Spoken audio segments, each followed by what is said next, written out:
recent times, I have found myself being increasingly honked at as I cross the road. I don't know if I'm taking more risks or whether I'm just not judging my timing as well as I used to.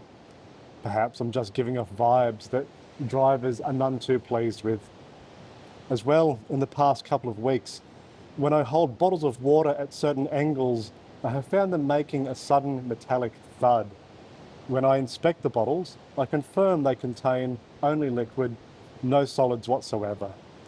This has happened with multiple bottles of different makes and materials. I saw all the pretty faces all at once. They did not see me. My rhythm that goes like this. When you speak that aloud, make a sound like a dream is accelerating and then not.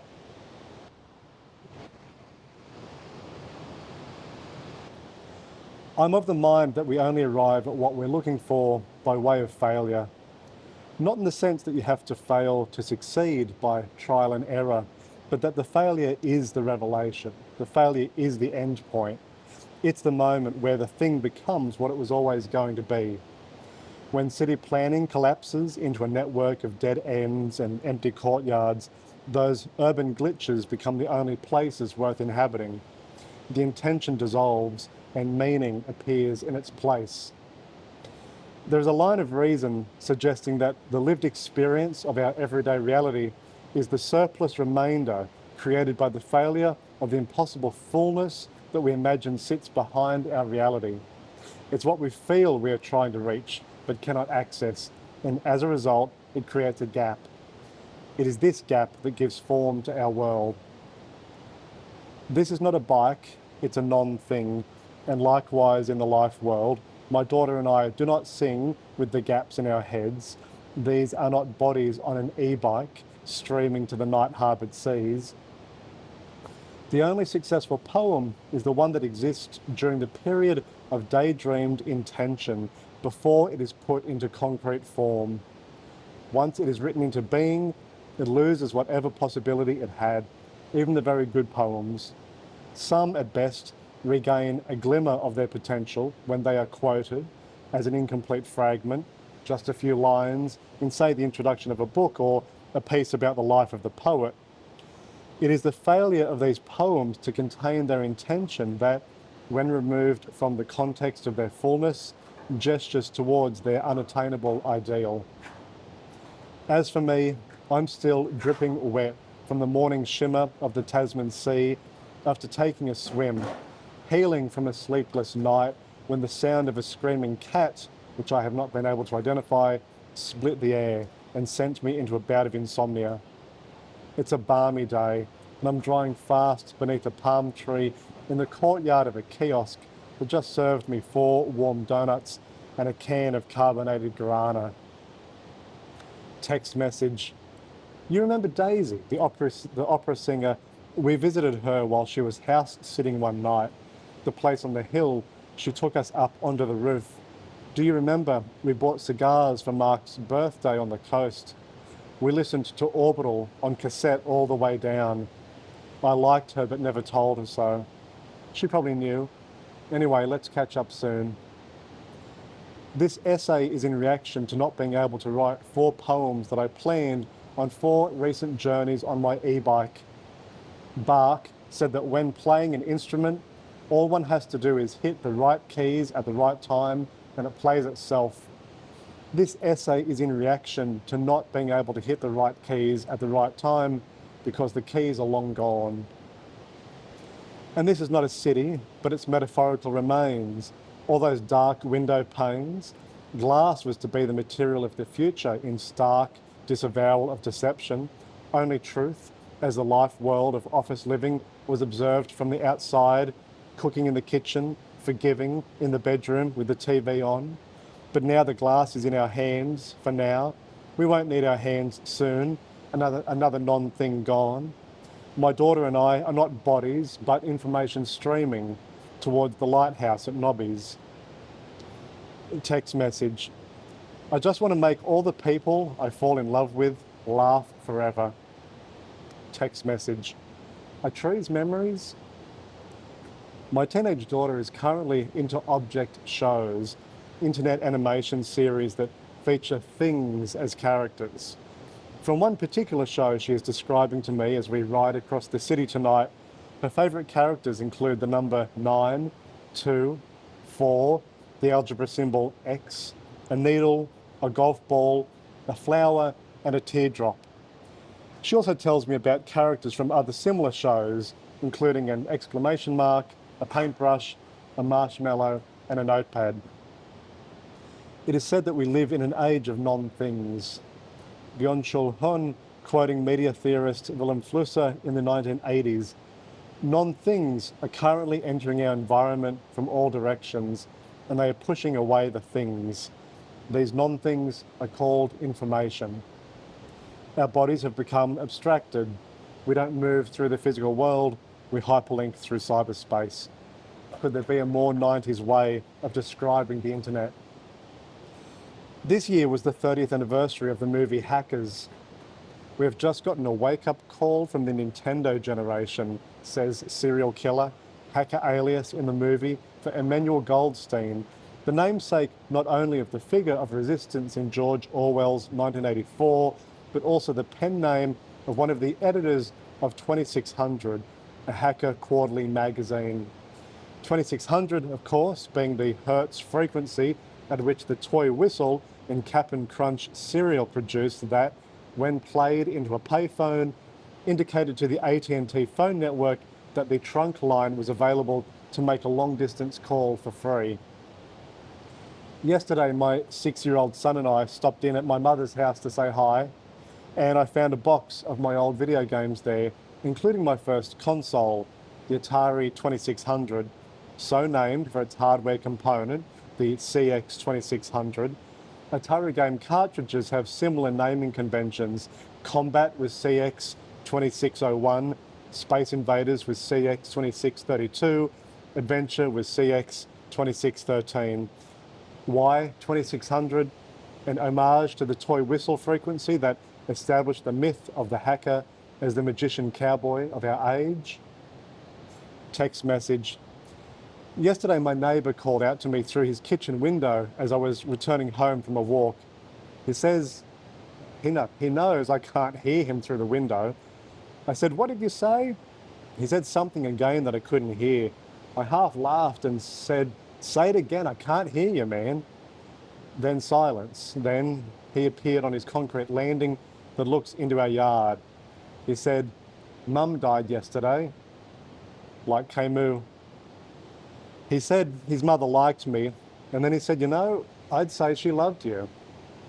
From what I can remember, she only really noticed me when I left the bins out too long. I gave him my condolences. He said, "It's these, man. These cigarettes, a lifetime of these. This is what killed her." He said this as he was holding one from a pack, about to light up. One of the shows my daughter watches includes a character who is a toy whistle.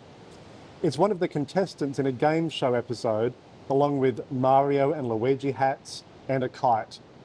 As we glide through the night city on my e-bike, we cross footpaths, roadways and parklands, up hills and down ramps, without the textures or gradients altering our momentum even slightly.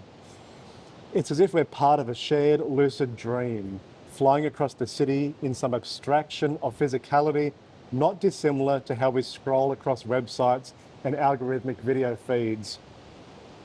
Are the objects in the shows that my daughter and her generation watch in opposition to the non-objects, the non-things that dominate our waking subjectivity? Are they a reaction to watching the world through a screen, through digital art made inside a screen? Is this some yearning for object fetishism to assume form? They sell merchandise of the characters from these shows. One of the objects in the show is a school bag, and you can buy a school bag that is the school bag. You can buy a golf ball that is the golf ball. For Christmas, she's getting the algebra symbol X. Text message. Can you get milk? On a community-run object show fandom wiki page, documenting all manner of object show media, the header title for the page contains a spectrum of colour that passes through the LGBTQI+ rainbow, trans pride colours, progress pride, and some associated non-binary, genderqueer, and aromantic shades. It's also notable that these shows appear, at least in my daughter's telling and my own reading into the online communities that flourish in this world, to particularly appeal to neurodivergent folk. Is there a relationship between the abstraction of the body in the information age, of transitioning the physical world into an online cyberpastoralism, and the prevalence of neurodivergent representation, queer culture? I think particularly of the Tumblr days, where gender linguistics became somewhat mainstream. All these fluid ways of representing the self, neurospicy, pan-gender flux, otherkin, and personas, beyond the need for a body. There has been much said over the past 10 years about the level of anxiety and self-loathing that screen ages have experienced by way of the selfie camera and comparing themselves to the selfies of others. But I don't see this in my daughter's online life. Not to say it's not there, but I don't see this it's not prominently displayed. She and others who partake in the online communities aforementioned, the neurodivergent, the genderqueer, plus the Discord servers of object show enthusiasts, Sonic the Hedgehog webcomics, horror indie game development and horror podcasts, the lifestyle mode that a generation of post 9/11 iPad kids who are exposed to too much of the unpleasantness of the world too quickly through ElsaGate on YouTube Kids, much like Rotten.com before, have transmuted their trauma into existential digital violence. They seem much more invested in the creation and swapping of visual art illustrated in IBIS paint than photographic representation of the body. One more way to distance the body from the physical, from the always returning gap. On Discord, as on Tumblr, users divide and multiply what information age bodies cannot elucidate. Secret sensory perceptions like when you squint into corners of light, geodesic tessellations impossible to put into words. This is critical. The impossibility of putting something into words establishes the perfect conditions for turning the world into words. This is where my daughter lives, in a life world of body abstraction, of non-bodied enterprise. The selfie is dead. Who wants to look at the faces of the non-bodied?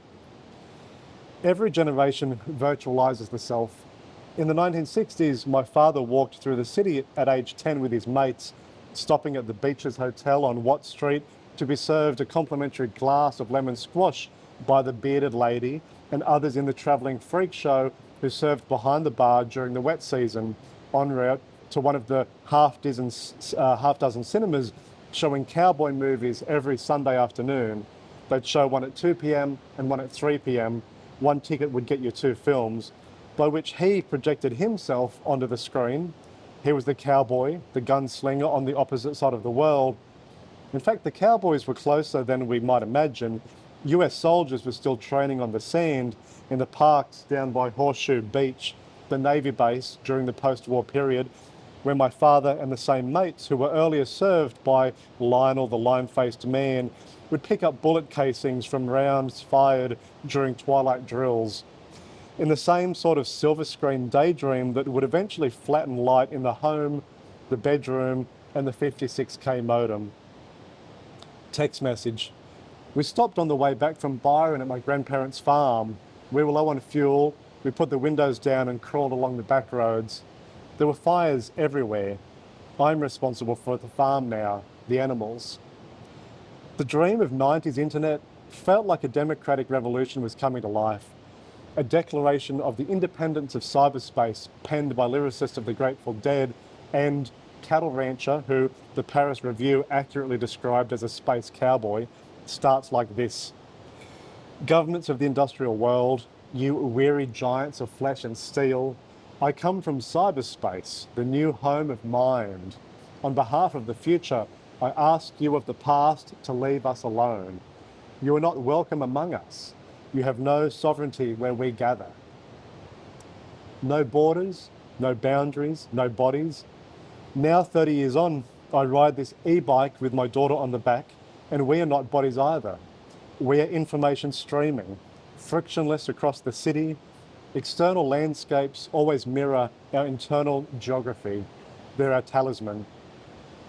My identity is composed of the paperbacks that comprised my teenage years, objects you can't find on shelves anymore around here because the last bookshop in the city has just gone up for sale. They're just text files now, where I spend 10 hours a day of my waking life. My daughter's life world lives in the echo of my teenage 90s cyberspace, within its deep and sudden strata, where it's always midnight somewhere, schools and families asleep, dead to the world. And my young son, well, who knows? My favourite Australian authors are the poet Les Murray and the sentence writer Gerald Murnane. Les Murray had an autistic son who went to one of the schools that I worked with and catalogued his own neurodivergence in such poems as Portrait of the Autiste as a New World Driver, quote, "A car is also a high-speed hermitage, questioning who would put in a telephone, that merciless foot in the door of realities." On Gerald Murnane, the term autistic has been used frequently in description of his presence and writing, although he himself has never registered it as part of his identity. Only that, in response to Ramona Koval putting to him that, quote, "There are people now who write about," I'll start again. "There are people now who write about such feelings of being a little bit separate from the world and making lists and making lots of categories, and would say that that's a slightly autistic way to be in the world." To which Murnane responded, "I may be that way." Text message. I found the Les Murray quote you asked about. This is it, straight copy paste. I used to refer to them as the humans, you know. What are the humans thinking about? Seeing myself as a bit of a stranger to the human race and trying to work it out. That's the line I think you were looking for. I found it on a blog. My question is, doesn't everyone feel this way? Is there any other way to be? That's me all over. Is this not what the dawn of the Romantic Age was, of people too sensitive for this world putting down onto paper, into concrete form, a simulation of the observed world, to establish an artistic gap between what was too severely felt and the daydream fantasy of being able to share that sensation with others? The cruel cliche of the last half century of the autistic life world was that it was characterised by a lack of empathy. We now know that it is not a lack of empathy, but potentially of too much empathy, of feeling the world too much, of its sensory and emotional abundance that leads to a filtering of information, of compressing it onto the page, into the screen, into the gap between the self and the world. Primary sources void. To be happy is to forgive oneself for existing for a while. Nature will not tolerate miracles that drag on into tomorrow. Love is all that you don't give away. I'm sitting in a restaurant gathering these last couple of lines from a notepad, and I'm watching a couple, a young woman and a man, eat Thai food with the father of the young man. The woman is so gregarious with the father, sharing anecdotes and laughing. When the young man speaks up, the young woman looks quiet and distanced. The young man is uncertain and tries to sustain focus on his drink. The young woman hopes the young man becomes a man of confidence and substance and gentle revelation. Look at the father. He has survived. He enjoys lunch and dessert. Only later, when the young woman walks to the bathroom, do I see that she's pregnant. My daughter and I stop the e-bike when we hear music coming from up above. We turn towards the honeycomb of rock strata and see three young folk wearing masks, possibly wizard masks, or the face of Bin Laden, dancing to the Macarena. Only they don't know the Macarena dance moves. They know that the Macarena is a cultural artifact from the past, a meme from the centrifuge of the modern day, the 90s, but they haven't studied the choreography. They're just feeling it, putting their hand palm up to the setting of the world, data drunk, waiting for us to film them and make their simulacrum complete. We do so and post it to Reddit a few minutes later.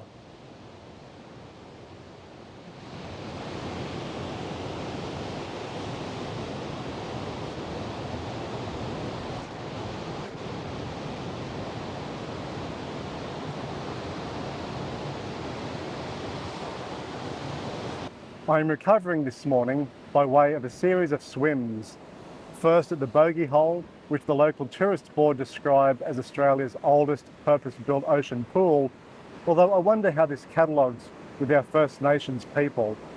In a lineage of slave labour that necklaced the pyramids and the Hanging Gardens of Babylon, the Bogey Hole was hand-cut out of the coastal shelf in 1819 by convicts tasked with delivering Colonial Major James Morissette with a personal oceanic wash tub. And then to the Newcastle Baths, where there is such a glorious display of young revelry, the school year effectively over, the water filled with backflipping bodies, the air with careening footballs, that I'm brought to consider how all of these people here today, sunbathing, sitting on the steps, nursing babies, a ring of folks from a disability service playing a game of frisbee near the steps, elderly swimmers with bodies they've been carrying around for 80 years, now floating and treading water with their flowery caps on, teenagers in the early throes of semi-aquatic mating rituals, 40-year-old authors struggling to keep their balding heads out of direct sunlight. It all feels to me on the literal and figurative edge of the nation. It feels like everybody here is outside of history. All the politics and ideologies on the mainland, the technologies, the grammar, somehow it's just for those people on the television, on the internet, back there in the glass encampments of the city, not here in the sunlit water. We are escapees of history, outside of time, outside of theory, but utterly and completely in and of our bodies. There is little more physical than this. This is the antithesis of tactile abstraction.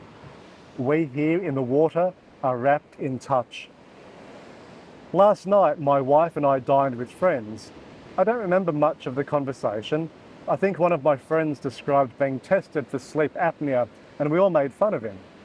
What I do remember on the periphery is a stream of cocktails that kept coming in from the side of my vision, sometimes from the east, sometimes the west, and landing either in front of me or in front of my wife. At some point in the night, I stopped throwing quips into the conversation and just stared, docile-like, at my wife's face, lovingly but also with a sense of vacant, time-stretched wonder. That crest of cartilage, that transition of teak fringe into a glaze of gelatine blue eye bulb, lip phase, the skull that sits like a memento mori on her shoulders above the hewn ridge of her collarbone, where models pour pools of milk to then drink up through a straw. My staring reminds me of a phrase that Byung-Chul Hun uses in his essay, The Crisis of Narration. He talks about how modern readers have lost the capacity for the long, slow,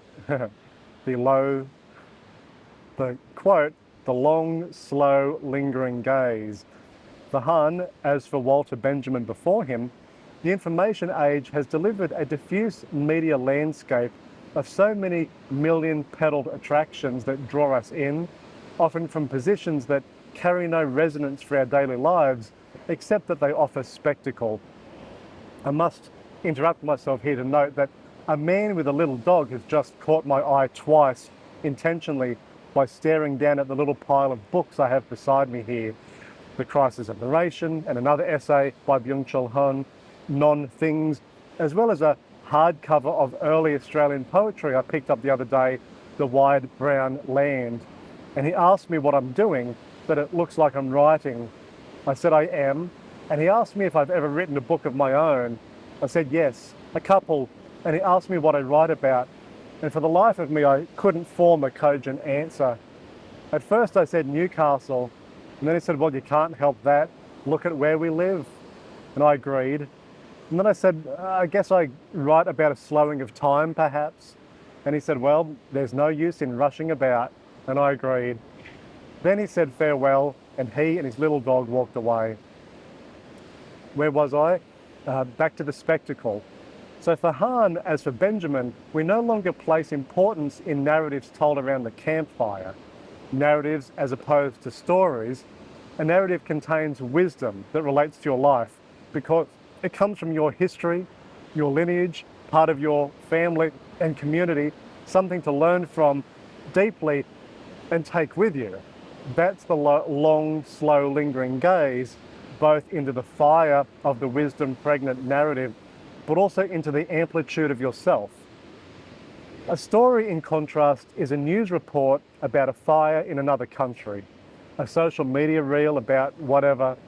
It isn't a narrative that stretches beyond the momentary spectacle, even if the fire is part of climate change and connected to a narrative arc about the industrial age and the ozone layer, all the way back to indigenous patterns of nomadicism and environmental care, regarding, is it actually feeding into the wisdom, of how you internalize the meaning of your existence and those you temporarily love. That's what a narrative means to be. One thing that interests me in this line of thought is whether our future is unwaveringly one of perpetual increasing fragmentation. It feels like a line can be drawn between population growth, globalization, the philosophic handshake of East and West, and the move across the past 2 centuries towards multiplicity. A couple of quotes: no facts, only interpretations, Nietzsche. Whatever satisfies the soul is truth, Walt Whitman. We're just animals like all the other animals, Darwin. If no God, then is everything permitted, Dostoevsky. Reality is bent through the prism of our unconscious drives, Freud. We live in a rainbow of chaos, Cézanne. Truth is mathematically incomplete, Kurt Gödel. That's not a quote, but that's what he's saying. Language disguised as thought, Wittgenstein. I am made and remade continually, Virginia Woolf. And in a world that has been turned on its head, truth is a moment of falsehood. That's Debord in The Society of the Spectacle, 1967. After dinner, my wife and I take a group selfie with our friends, or a weefie as one of our Singaporean friends term it. And then we head out onto the heat and dark of night on the back of my e-bike. She hangs on to me, arms around my chest, as we cruise up Bolton Street and Watt, around the sweep of King Edward Park, towards where I returned this morning to swim off last night, which I'm talking about in the present tense, the bogey hole, just down there. Feeling physically inclined, we bathed as a light wind whipped a swell across the fringe of the pool. This is not a light wind now. Again, I dwelt in that long, slow, lingering gaze as my wife and I stood on the rocks and let the moonlight drip us dry before getting dressed and mounting my bike. This is a morning of interruptions. Someone I knew from a previous job, a stint at a radio station, has just come up to me, looked at my sausage roll and announced, "A butcher's breakfast." I say I've never heard that phrase before, only a tradies breakfast because they're up so early.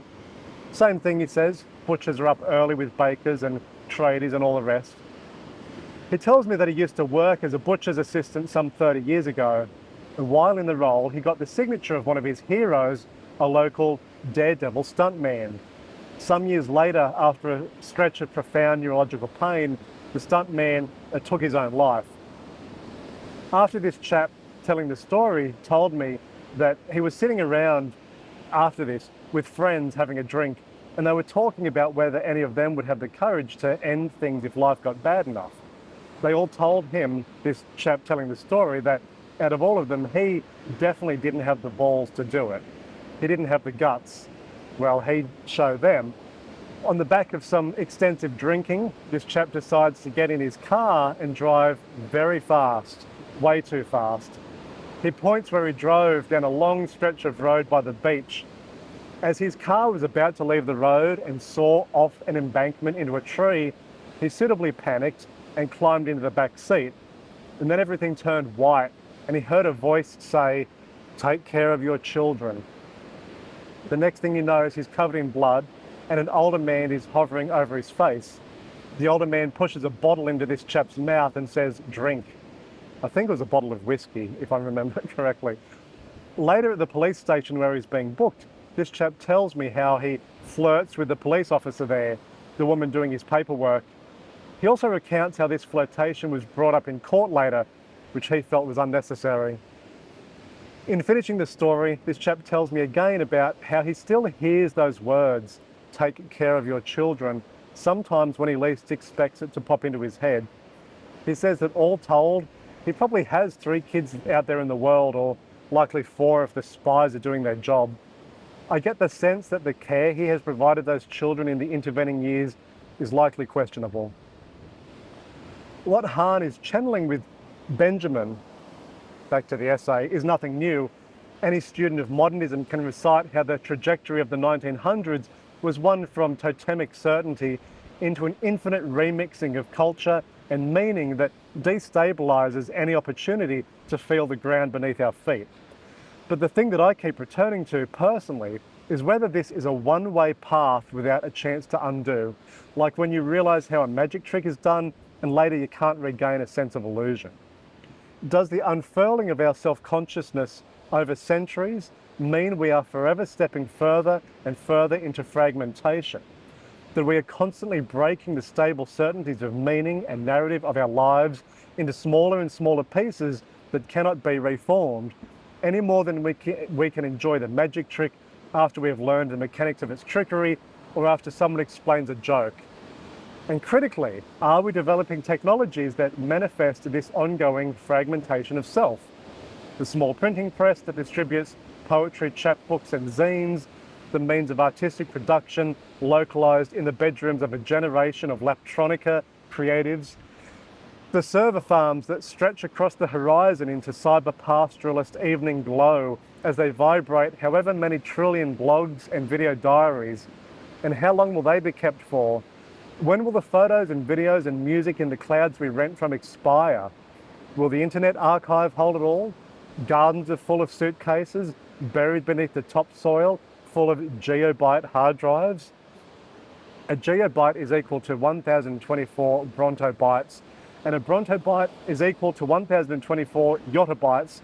The internet is estimated to be around 1 yottabyte big. For scale, 1 yottabyte is equal to around 1 trillion terabytes. And for further scale, DNA, if suspended in water via nucleotide data encoding, holds around 215 petabytes of data per gram. 1 petabyte is approximately equivalent to 1,000 terabytes. So for extra credit, how many teaspoons of water would you need to hold a garden full of gigabyte hard drives if the garden is, say, 3 by 7 meters wide and 1/2 meter deep? Containing copies of all downloadable copies of everything ever. Are these technologies developing in response to these new infinities of perspective, or are they manifest in our own awakening, inseparable from the terraforming of our internal landscapes? As the self becomes more self-aware, fragmentation ceases to be a symptom. It rather becomes the structure of all possible experiences and all that we imagine and create. Aristotle wrestled with this. Was everything one, or was everything infinitely divisible? What is at the center of reality? Something stable or fluid? Or something else, something unimaginable even today, a gap? We are told so much about our we are told that so much of our internal and external lives are unimaginable, that there is too much data, too much complexity. How can you even know yourself when your mind is impenetrable? All those half misunderstood theories of childhood development and the subsequent production of the impossible and contradictory adult world.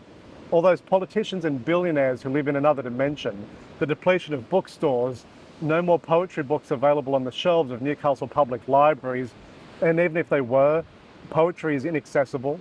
No longer the plain-spoken news broadcast of the charge of the Light Brigade, no longer the memorable, if ironically misunderstood, road less travelled.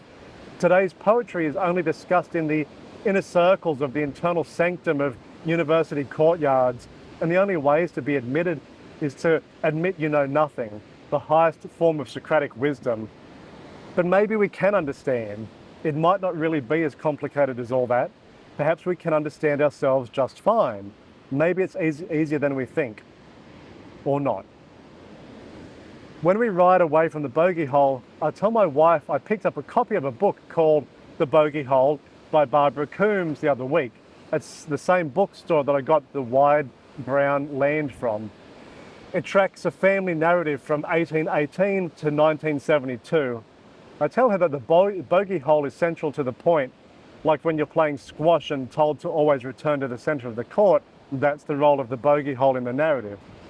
My wife says, "What?" She can't hear me. The wind is too strong. Shirtless, I glide over Strzelecki Point and head over the rise towards Bar Beach as my wife wraps her arms around my chest. I feel the wind. I feel her skin on my skin, fine hairs on coarse, gradient curves on vertical densities, and I'm aware that everything from the day before, of the abstraction of self, has dissolved into unbridled bodiness. Hang on, sweetheart, and feel the chambers of my heart fill up with the fine spun whirring of angel whispers billowing into lifeblood and meaning. Say yes to simple dichotomies, to being a man in the Holocene, to knowing the self, to having a body, and don't tell me that I'm only feeling this way because of the internal disruption of my stabilizing chemical balance. I don't know what any of those words mean right now. I know you were expecting a confetti of shareware ghosts with all the numbers pressed into footfalls of cardiac swoon, but all I have is a silent delay.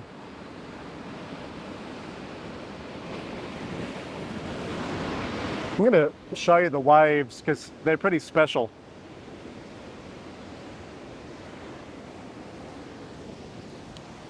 Take a look at this.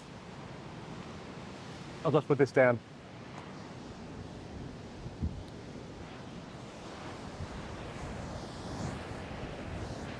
Well, that was a big one.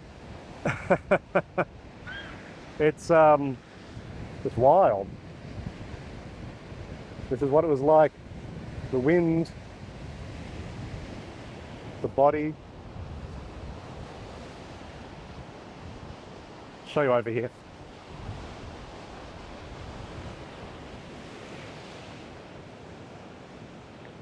The bogey hole just down here.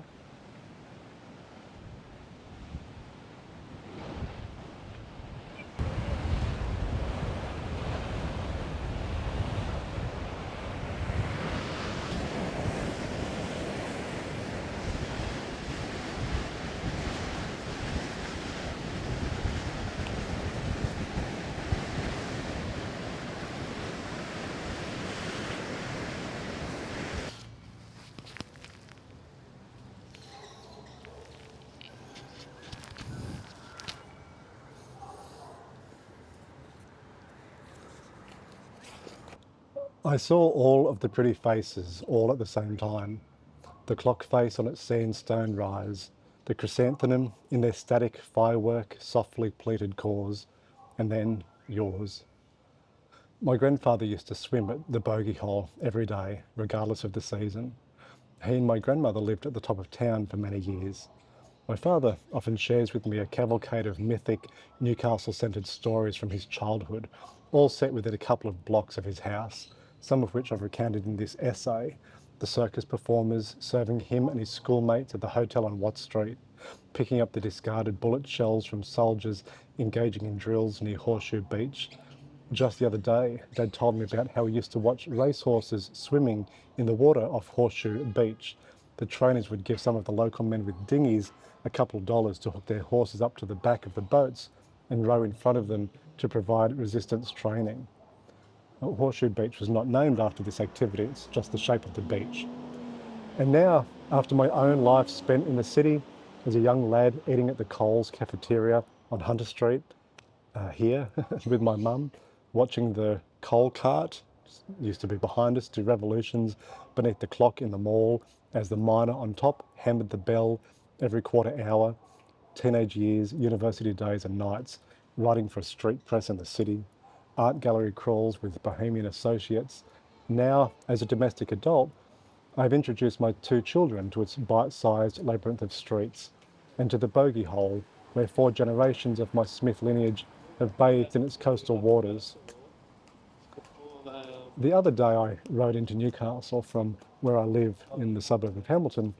For context, it's a 10-minute ride, after shirking off the responsibilities of work for the day with the intention of spending my time riding and wandering, reading and writing to try and get a foothold on a new book I've been tinkering with.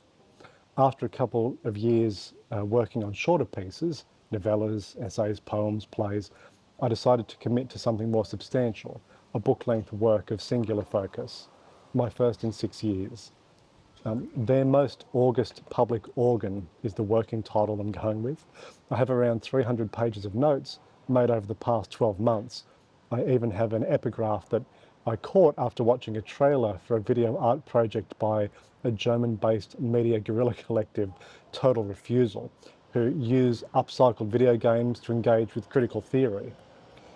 The hand, which tolerates no chance, transforms a living system into a controllable object and invents the wilderness in order to subjugate it. All I needed was to start writing the work itself. On another similar day 13 years ago, with a background intention adjacent to this one, although arguably beneficially more aimless, I likewise threw off work and went into the city. That day last decade was perhaps the most significant of my creative adult life. It was a moment I felt like I inherited Newcastle as a psychogeographic laboratory, walking it into meaning and nurturing that meaning into prose. I had a head full of W.G. Seybold and his rings of Saturn, although without any plans of my own to write a book. I simply looked for the quiet corners of the city and found everything I was looking for. Winding walkways of broken concrete, snaking up branch-shadowed hillsides I'd never encountered before, at the rear of Art Deco building complexes I was only marginally aware of, abandoned hospitals in groves of dense trees slowly being turned into robotics warehouses, and the crumbled jewel of the afternoon, the ruins of the Jolly Roger pub, where I easily trespassed through a flapping balsa wood boundary and found myself in a dreamlike quadrant of decimated brickwork and steps that rose in onto a second story of dilapidation where mature trees breached the gaps in the flooring and pierced where the ceiling would have been. Urchin Issue 5, Winter, 2005. Welcome to the 5th Symphony of Urchin. Contributors from all across Newcastle have once more sent us their thoughts wrapped in words so that we may give you an idea of what Novocastrians are contemplating and creating these days. Winter has decided to visit our town again for a few months. Beneath this heavy nighttime sky, I can hear the rain pour down like a flood of thick brown coffee as it warms the dreams of a sleeping world. This feels like the perfect weather for reading the pieces of writing published here. During the weeks and months before winter, these compositions were jotted down in weather more balmy than this. Many of our pieces mention early morning and sunshine in a way that allows us to prove that more temperate times did exist in Newcastle, just in case winter should decide to never leave. Just in case our harbour freezes over and our streets are smothered in snow, we will have an historical document making claim to a time when we could walk the streets at dawn without catching the flu, and when we could lick as many signposts as we desired without getting our tongues stuck. As far back as I can remember, I've wanted to write both books and compose music. When I was 7 or 8, I told my parents I was working on a text called How Life Works. They said it felt ambitious for a young boy to commit to a project with such a broad focus, but I thought at the time, why not now? I'm so close to the start of it all, to the starting gun of birth, to learning how to write complete sentences. Surely it's easier to write a book about what it is to be alive at 7 or 8 than when you accumulate the weight of the following years and have to take into account all manner of learned complexities that any given adult hour adds to the strata and architecture of it all. Midway through my university degree, after publishing some stories in the student magazine Opus, I heard about a local street press named Urchin. It was located on the 2nd floor of TPI House, the Totally and Permanently Disabled Soldiers Association of Australia, across the road from the Conservatorium of Music in Newcastle, where I learned the pipe organ during high school, adjacent to Civic Park, on which I used to gaze from a high window instead of practicing my scales. I turned up one night for meet and greet and began contributing to the following issue. The issue after that, I was the editor. Yesterday was not today. How many yesterdays do you need, given the way they disrobe and misremember tomorrow? So you kissed her last night. What brings you back now? After the publication of my first piece in Urchin, a letter arrived at TPI House addressed to me, saying how much they enjoyed what I had written. The letter had been produced on a wonky typewriter signed by someone calling themselves Avis Birtles. I was well chuffed to receive what I considered my first piece of fan mail, and regrettably, arguably my last, and decided that I'd like to keep it and put it on my shelf at home. Absolutely not, I was told by the kind but official administration assistant. This is urchin property. We might want to publish it or add it to the archives for future use. Hands off. This didn't sit right with me, as the letter was addressed to Craig Smith and was in response to work that I'd personally written. So I pocketed the letter, took it home and placed it on my organ music stand for however many years until I moved out of home. On this most recent day that I spent in Newcastle by myself, riding and walking in search of residents towards commencing their most august public organ, I couldn't help but compare its outcomes to that day 13 years ago when I ended up in the ruins of the Jolly Roger.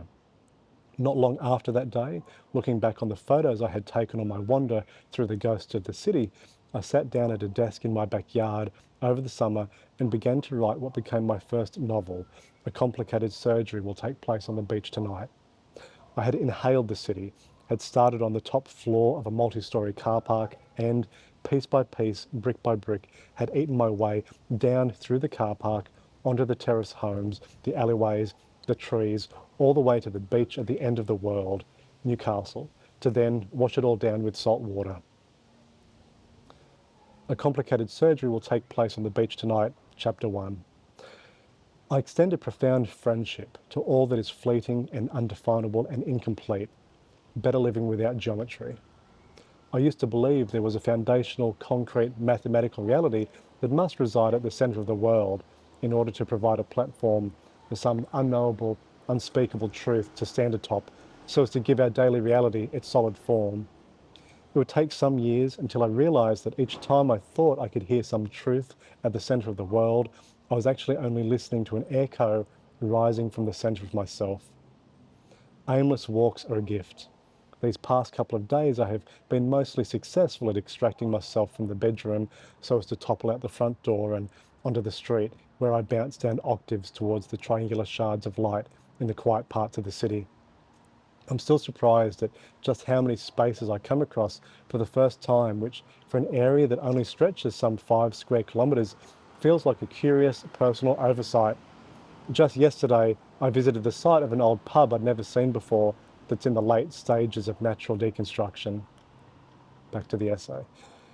In contrast to that day spent in a subaltern dream of the city, my recent venture involved less dilapidation and more gentrification. The city of my grandfather is gone, so too that of my father, and now the city of even last decade has been smoothed over. The empty multi-storey car parks I so cherished and took my son through only a couple of years ago are now demolished and either replaced or in the process of being replaced by stark apartment complexes, as is happening behind me. The opportunity to walk through some half-finished daydream is all but gone. Instead, I ate Korean fried chicken and drank rice wine at a nice little venue that has replaced an old city council information centre. When I was in primary school, I used to go in there to get maps for school assignments. And then I went into a bookshop that has replaced the luggage room in the train station my father and his worked at. Gone too, though, is the ease with which I turned on the linguistic fire hose in my mind 13 years ago. There was immense pressure behind the hose back then, which had been building for years, and I found a way shortly after to turn on the hose and let the contents out of my head and onto the page. Today, the pressure is still there, the relentless desire to turn the world into words, that form of neurodivergence aforementioned that transmutes via countless hours of self-imposed isolation and oversensitivity to life into a moderated simulation on the page. But the ability to turn on the hose is not so readily achieved. Or less abstractly, the city no longer inspires me as it once did. I've written over 100,000 words on Newcastle since that time. And now, as much as I am still drawn to the streets, I can't help but wonder if I'm motivated more out of nostalgia than the potential of instigating something new here. I find myself looking back a great deal these days, and yet I know that anything I end up creating of value will not be tethered to the past, but will be fervently invested in some unimagined future. That's what I was looking for recently, somewhere in the city. Unable to locate it, I did what I do a lot these days. I turned away from the streets and went for a swim. And girls who want to know something about the moon, well, we used to live up there before it became the backdrop on pinball machines and $2 trinket chests, dolphins jumping neath rainbow arcs, lost dog signs, evening barks, old beaches, new car parks. Love is all you don't give away, and girls who want to know how to dissolve on the freeway. I'll tell you something that fascinates me about time. That note I received from Avis Birtles, typed with mechanical arms and black ink on a piece of white paper, it turned off-white a couple of years later. Looking in a drawer right now, I'm sitting in my office at present, not quite now, on a hot summer's night, listening to Music Has the Right to Children by Boards of Canada. I see a couple of old artefacts from decades past, a photo of my great-grandfather on my mother's side, a letter sent by a friend during our teenage years, a paperback Herman Hesse novel from the 1960s, and they're all yellowing, discoloured, curling up at the corners. Time has impacted everything I hold in my hands here tonight, as well it should. But consider an online blog written 30 years ago, archived perhaps from an Angelfire or GeoCities or Zoom site. When you bring it up today on the screen of your MacBook, there are no detectable signs of physical aging. Sure, the GIFs have compression scan lines and the minimalist design options are a sign of 36.6K modem load times during the late 90s, but the text on the screen is as bright and crisp today as it was back then, likely more so. It's also too basic to point out that, aesthetics aside, the pixels on your monitor today will render digital assets of the past just as they did when they were first produced. The bits are timeless. They do not age like objects in the physical world because they are held in a state of eternal suspended animation. The challenging part of this is that there is no sense of distance from one digital object to the next, no gap between past and present. A retro video game from the 80s, like on my childhood Atari 2600, can be played using emulation software on a computer today alongside a similarly designed game from this year, and they'll look identical. The Atari game will not have yellowed, will not have depleted its colours or curled up its graphical borders, because it's now part of the world of digital infinities. When distance is rendered obsolete within the media that comprises our cultural landscape, our awareness exists in a permanent state of immediate proximity. There must be a gap between the traveller and their destination, between the passage of time from one moment to the next. Otherwise, we can only think within a space that Grafton Tanner calls foreverism, and Mark Fisher referred to as the slow cancellation of the future. What genuinely new ideas can be given air in this space? Instead of progress and revelation, we're stuck inside a cultural hamster wheel, recycling digital infinities en masse. No new movies, just remakes and sequels. No new music, just remixes and interpolations. Or, as is happening this month, human cover versions of chart-topping AI songs, as if the end of history wasn't already too on the nose. The butterflies and the marigolds are ontologically incomplete. Similar news on a nearby star. It goes without saying. Go again. And the challenge facing me as I return to Newcastle for inspiration, 13 years after my original revelation, to conjure new forms of prose that can break through the modernist loop of the last century. The tired techniques of fiction, inventing characters from that the omniscient author moves about on a pretend stage to say more of the same decade after decade. Gonzo autofiction and pastoral essay. But where are the new thoughts? Concepts so disorienting that it doesn't seem possible that a human in our age could have given them air within the linguistic framework and economic incentives that we supplicate. Anxiety of influence, hauntology as market aesthetic, dead airtime. In part, this challenge of creating something new out of the foreverist loop we collectively inhabit, infused with all the digital infinities we continue to accrue, strikes me as something that I wonder if AI can help solve. Not through coming up with its own new ideas, as AI is the ultimate nostalgia machine, the final remix of human intelligence, taking over all that we've ever made and feeding it back to us a trillion times over, without finding a fissure to breach some wholly new invention. But rather, I want AI to challenge us by underlining the parts of our humanity that are all too readily standardized. When, in some quarters of our present society, we become frustrated that AI has been tasked to mirror another special part of our human potential, writing poems, connecting with others, falling in love, we might rather see this inertia as a call to action. What of our humanity can we retain after the parts of us that can become standardized are all too easily committed to algorithm? Have we not been guilty of, for generations, living through such normative templates of social production that we have intentionally made ourselves ripe for automation? The generic patterns of small talk, career aspirations, punchlines, hobbies, work requirements, birthday card messages, consumer profiles, wedding vows, trajectories through the ebb and flow of life and death at the end of history, replayed endlessly in front of our eyes from every vantage point, teaching our dreams how to fit the formula, the right duration for a length of music, the right length for a book to sell for the recommended retail price. At the risk of victim blaming all of late stage capitalist humanity, if AI has been able to duplicate our creativity too quickly, perhaps we didn't do ourselves any favours by colouring within the margins of our potential for so long.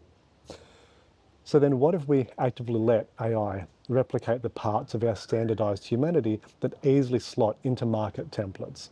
And then we take stock of what's left behind, the gap between our geometry and our irregularities, the parts of ourselves that can't be emulated yet, even if they can't be emulated yet, as the arms race between our unique human capacities and what can be reproduced through software will be, for the rest of our lives, in a state of technological tension.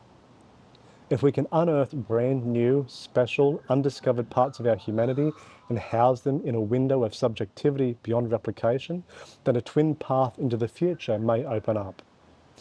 On one path, we the people may strive towards some historically unrealized human capacities. On the other path, across the valley, we simultaneously allow computers to move beyond anthropomorphism and become an as yet unrealized modality, tasked not with mirroring humanity through relatable chatbot dialogues, but instead allowed to become something beyond our language, beyond, allowed to become raw quantum artifacts of computational energy that do whatever they do with no relation to what is within our human heads and hearts and sensory systems. And between these two paths, in the valley between our irregular human ingenuity and humans operating beyond the status of doppelganger, will be the soup of inevitable artificial replication that cannot help but automate what can be automated. If a technology exists, it will fulfill the outcome of its invention. Our job may be to come to peace with this and learn how to walk in another direction while another direction still exists. Someone knows the name of this tree on the footpath. Where I see a tumble of green, they see an overwatered pine. Where I see a pole with departing wires and cannot tell if electricity fires or calls connect, someone else knows the design. I think about all this while I float in the waters of the bogey hole. It's the following morning now, not at my desk anymore, but writing at a table near the beach with my bike. In this gap between the light void universe above the ceiling of the world and the fires that drift the continental shelves far below the fish that parry the soles of my feet. No wonder what creativity can be exhumed from the remains of the day in Newcastle. When I lift myself up on the rocks that necklace the pool to stand and dry in the sun, I'm surprised to see none other than the administration assistant from all those years ago at Urchin. Penny, I say. A quick calculation. 2005, 2025, 20 years, almost to the month. Good God, she recognises me too. We embrace and she introduces me to a friend she's with, a man the same age as both of us with a tremendous amount of hair around every part of his head, extending in all directions. This is Avis, she says. I'm taken aback. It can't be. The same Avis Bertel who sent that typed letter 20 years ago that yellow's in a drawer? I ask him straight out and he guffaws massively. Yes, that was me. He looks at me with astonishment. All those years ago, what synchronicity. Heck, Penny doesn't remember, and I don't bring up how I pocketed the letter, not that it matters now. We absorb the chance circumstances of our meeting before Penny invites me to join them. They're going to the pub for a drink. Absolutely, I'll join for sure. We wander along to one of the many northern stars in the neighbourhood. Within a constellation of pubs, the same lodestar appears fractured in the shards across the city. And we reminisce about the past. How's Malcolm doing? Oh, he's lecturing at university on digital media, friendship and LGBTQIA plus online experiences. What about Samantha? She's editing poetry journals. And Terence, did you hear about the plagiarism episode, revoking his literary prizes? Oh man. What about Bronte? Yeah, she's working for a sustainable farming collective. Oh, that's right, I met Bronte at an event last year. She's amazing. Avis only contributes occasionally. If it wasn't for all the hair, I'd question whether he was really here at all. Penny does most of the talking. I respond and joke where I can. She's as electric as she was back then. I remember as we're talking that although she was formal and official in her administrative capacities, she was quite wild after hours. A painter in Cook's Hill depicted her nude, front and back, in a diptych that was displayed in a gallery on Auckland Street, and she posed in a similar capacity for numerous photo sessions that were included in zines at the time. She was a lot of fun to spend time with. I remember we went to a circus performance one night and she put on a faux French accent the entire time. It feels like yesterday. Upstairs above us, we hear applause and laughter. It doesn't sound like a television. We go to check it out, wondering what could be happening up there. And we head up a winding timber staircase and find only accommodation until we see a bird cage hanging on one of the doorknobs, the door propped open, with a sign that says Hermes. Penny's the first to poke her head in, then she gestures us through the door. There are around 15 audience members watching a two-person theatrical performance being given in this room in the pub accommodation. We stand at the back and watch. One of the performers, a man, recites a line to the woman. Two lone glad doves are sighing on the roof. As it goes on, we learn that this is a play depicting the lives of Australian writers Dora and Bert Birtles. Birtles? What? Specifically this period in 1923 when Dora and Bert published love poems in the Sydney University paper about each other. Dora's moon shadow, quote, all the neighbours know what hour you come and when you go, and Bert's beauty, let me kiss your mouth, your eyes, your forehead, and kiss your breasts. They resulted in Bert being expelled and Dora being suspended. We all applaud at the end, some 15 minutes after we arrive, and we make our way downstairs. On the way back to the bar, it occurs to me as I reflect on Dora and Bert reenacting the past in front of this fellow who wrote to me all those years ago, the like-named Avis Birtles, that perhaps the future doesn't just remember the past, it auditions it until a version finally fits. History is not a timeline, it's a boomerang, with the future arcing backwards into the past to give yesterday a meaning it couldn't possibly have inherited if it weren't for tomorrow. I want to ask Avis if Birtles is really his last name or just a pen name, but I leave it. He and Penny have to go. They're heading to see a band play at the Lasso Gallery. They invite me, but I decline. I still have a few things to do before then. Penny says to me, well, you'll have something to write about now. How fantastic was that? In meeting us, I want you to dedicate a chapter to me. I say, of course, surely, maybe, who can tell? You're so good seeing you and meeting you, Avis. Take care. I said maybe, but I meant maybe not. Big, strange, unexpected events like this aren't what fuel me. I want the quiet, unspoken moment, the glance of sunlight in the unpopulated courtyard that means something to one person alone. All of this was wonderful, no doubt. It was so good seeing Penny, and so bizarre and satisfying to connect with this Avis character, and the spontaneity of the theatre performance upstairs, part of the Fringe Festival going on in the city, as it turns out. It should all look so good on paper, but the future isn't done with me quite yet. Back on my bike, I ride past a bookstore that I used to frequent all the time during my university years. I found almost all of Herman Hesse's 1970s Picador translated paperbacks there, while my best friend collected Robert Heinlein from the shelf above.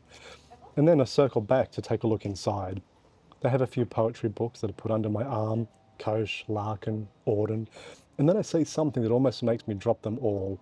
a thin, neat blue paperback with gold letters pressed into the cover that reads, Survivors of Beauty, Memoirs of Dora and Bert Birtles by Deirdre Moore, Book Collectors Society of Australia. Unbelievable. I pick it up and flick through. Sure enough, there are poems that got Dora and Bert kicked out of university. And then I read a bit more and learn that Dora was born not 2 minutes from here in Wickham, near the harbour. How could this be? Is it here as part of an intention to align second-hand book sales with topics covered in the fringe, or is it just another stunning coincidence? I purchased it and hold it in my hands, considering how the book, now 30 years on, doesn't look aged a single day since it was bound. The paper is crisp, the cover immaculate. A PDF of the same would hardly look more timeless. Wedding letter to Deirdre Moore from Dora, dated 18th December 1947. I would have liked to have been one of the good aunties crying into her handkerchief at the wedding. Aunt Jan did at mine, and I'm sure Mother did too. Kim was indignant and knocked my hat off by accident. It was one of those poke bonnet affairs temporarily brought into fashion in an ankle-length early Victorian revival. I had a 2/6 nosegay with a paper doily at the back of Glebe Florists and a cream sandwich with caramel icing from the civil service. I ride to 2 Annie Street, Wickham, the birthplace of Dora, and look the terrace up and down. The white picket fence I see in a photograph that Deirdre took for the book has since been taken down, and in its place stands a tall, private hedge. The timber railings have been replaced with decorative wrought iron. It looks good. The place has been well maintained and, for what it's worth, has kept its original design mostly intact. The owner comes out while I'm there, a man only slightly older than me. He asks if he can help me. I ask him if he knows that this is the birthplace of Dora Toll, later Birtles. We're just staying here, house-sitting for a friend, he tells me. Who was Dora? Who was Bert? Who was Penny? Who was Avis? Who was I, from the vantage of the future, when enough time has passed to give all of this todayness the meaning it requires? I want to say, join me for a drink at the Jolly Roger. It was demolished 13 years ago. We can climb the tree in the middle of the bar. There's something up there on the second floor that AI can't replicate yet, because it hasn't yet been born.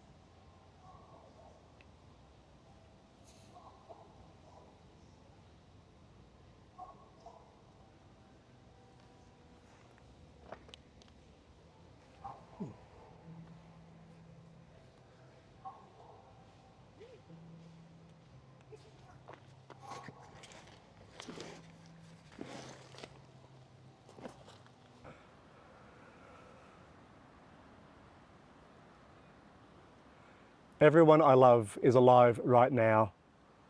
I won't be able to say that forever.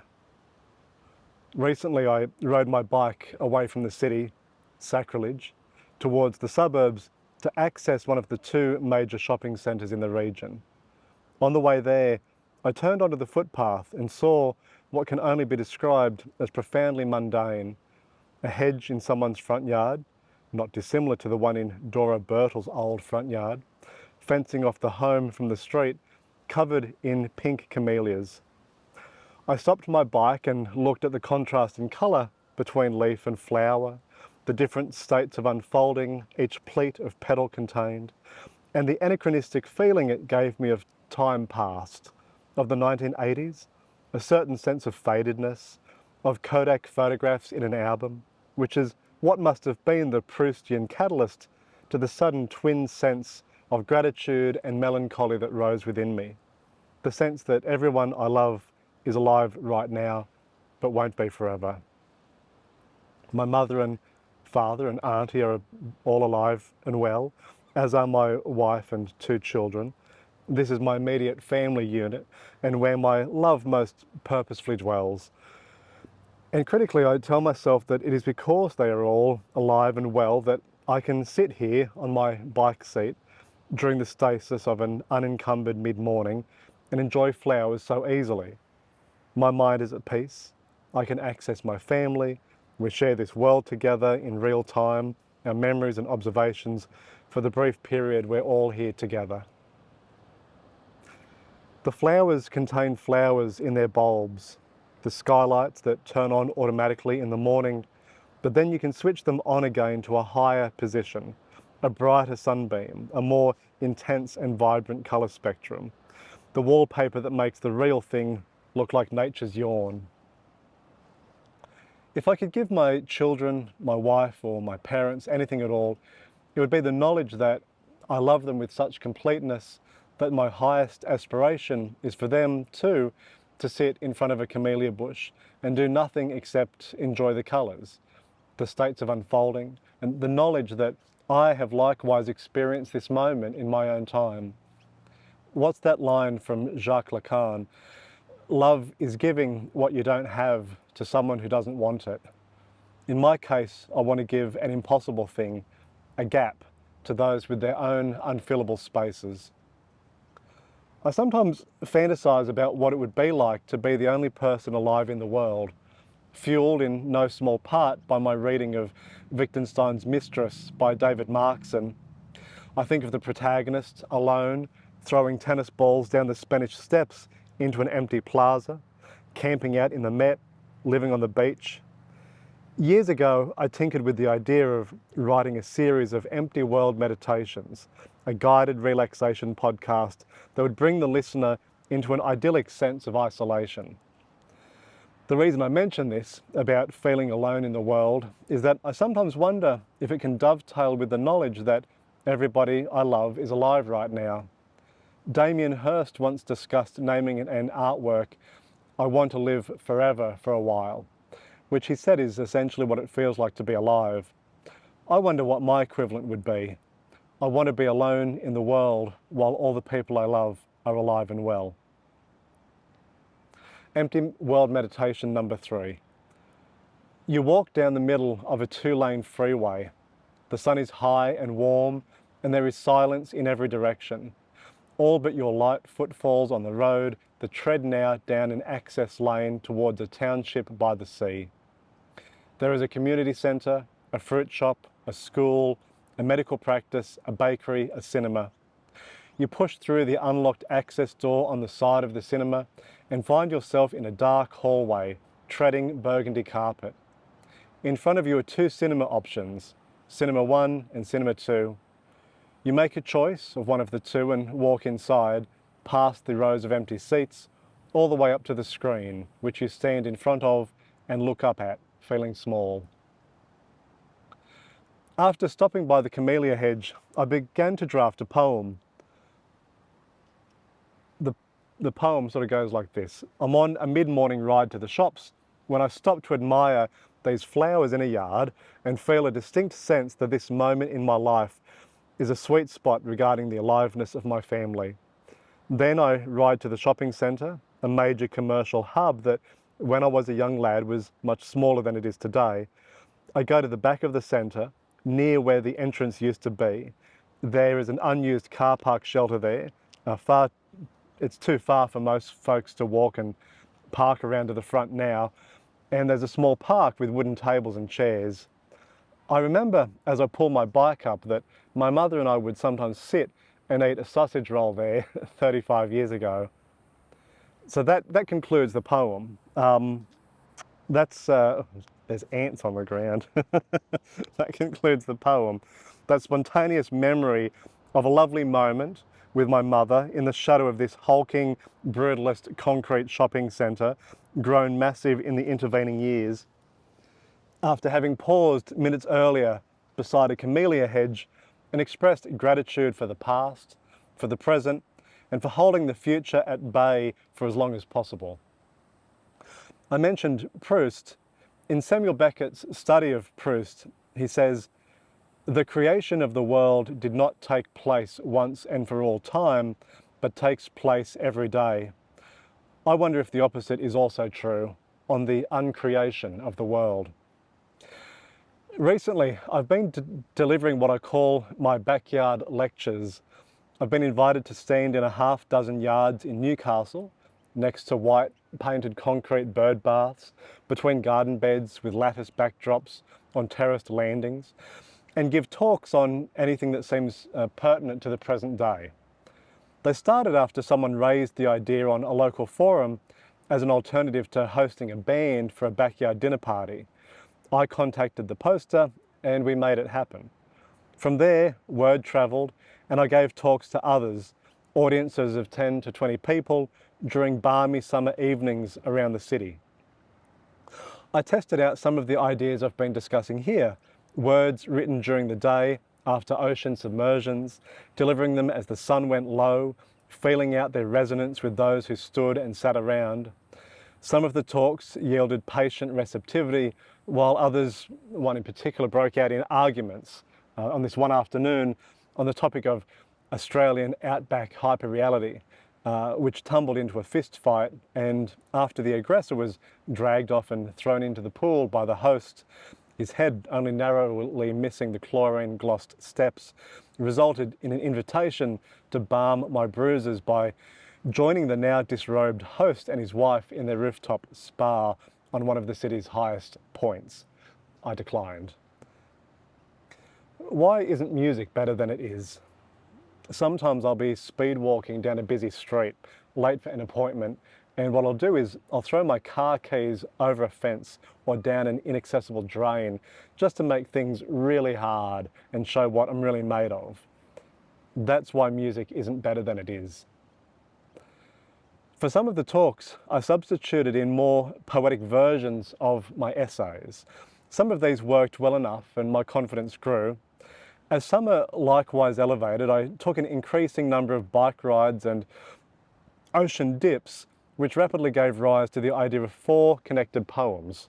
I feel like the ants have crawled in other places. The names of the 4 connected poems were Bodies, Decades, Flowers, and Nights. I'll stand up here. In time, they all failed to actualise. They collapsed after being asked to wear too much reality. In the first poem, which I titled Bodies, I attempted to describe the aforementioned conversation with my daughter riding on the back of my e-bike about the progressive abstraction of the physical body in an age of non-objects and mounting virtualisation of the self. In the next part of the poem, I intended to counterpoint this notion via the night ride with my wife after drinks with friends, during which the presence of the body returns in a viscerally offline capacity. The second poem had the working title Decades, which tried to capture the creative dialectic between my day walking around Newcastle 13 years ago, when I first gained a sense of what could fuel my narrative voice, compared with the ride into town the other week, when the city didn't speak to me this way. My voice would have to be established not in the crumbling remains of abandoned taverns, but rather in whatever was still to be found within the city of myself, crumbling or otherwise. All these draft poems, including the 4th, which I'll discuss shortly, they buckled under the weight of information that I was trying to saddle them with. When a journalist asked a Russian ballet dancer at the turn of the last century what her dance meant, what it was trying to communicate, she said that if she could have expressed it in so many words, then the dance wouldn't have been necessary. A poem should not mean, but be, said Archibald MacLeish in Ars Poetica. There are times, though, for me at least, where this doesn't feel possible, and it's best to just say it straight. I don't just get this way about poetry. I'm a student of David Shield's Reality Hunger, when he says, I'm paraphrasing, that he wants novels to be rid of all the decorative trimmings of character, of plot, of describing weather patterns and where people are standing in rooms, their dialogue, and just cut to what the novelist is actually wanting to say. Tell us what you know, the really important stuff. Explain what you want to pass on to other humans, and don't worry about the rest. The rest is noise. But do it artistically. Don't just write a dry thesis explicating your worldview. Rather, choreograph the dance. Be both artist and critic. Paint the canvas an impasto white, hang it on a wall, unpack its meaning, but do it in reverse.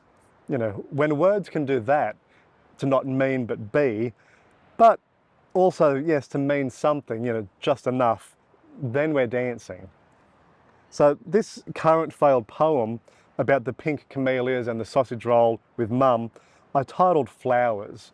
And I'll tell you this before we get there, The next poem that didn't work, the one that I finished this essay with, it had the working title Nights. Bodies, decades, flowers, nights, all incomplete and now exploded into 20,000 words of summer prose in the unlimited present of the city and its waters. Alone in my mind, as everyone I love lives forever, both within and without. Empty World Meditation number 9. You walk down the hill that overlooks the city towards the base of the multi-storey car park. Then you walk from the bottom of the car park to its apogee up the rampways. Each level looks over another set of homes on the low side. All the rooms are empty, the yards are still. One of the yards has a blue chair in it that you consider sitting in later. The top of the car park carries a pedestrian bridge that leads into a department store. You walk into the white goods section where refrigerators and dishwashers sit in darkness, stainless steel monuments to a civilization only just concluded. In the next room, the Manchester and bedding beckons you to sleep until sundown, when the stars will begin to blink on and on.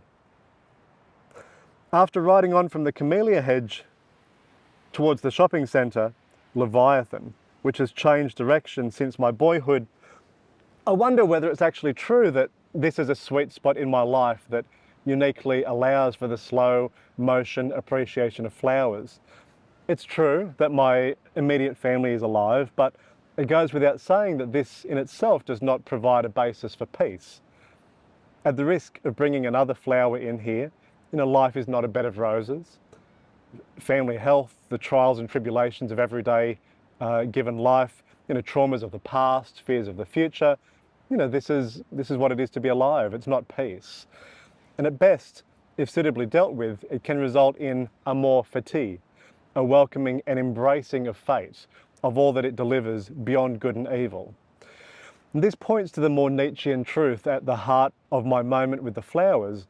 It's not within the hermitude of idyllic ease, within reach of still breathing family that I enjoy an adagio of the mind, nor is it reliant on a sustained curation of imaginary peace, but it's because of the challenge to life and its order and continuity that one must develop a love of fate, to stand up to its weather conditions and say yes into the heart of the world.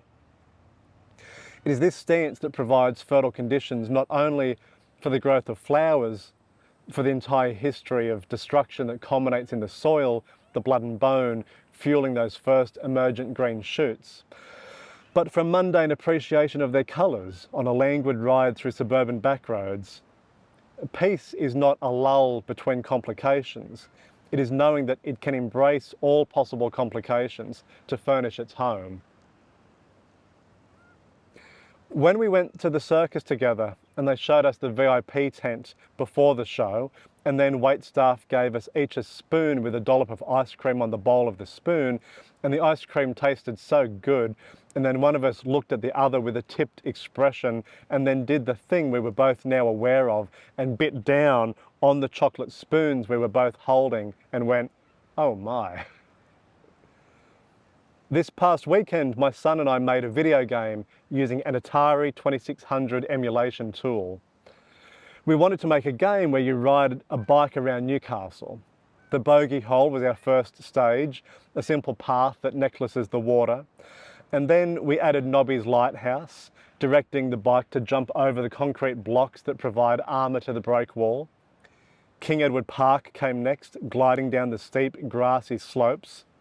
The fourth stage we built was Hunter Street Mall, in its state of deconstruction, with bricks falling from the sky that the bike needs to dodge.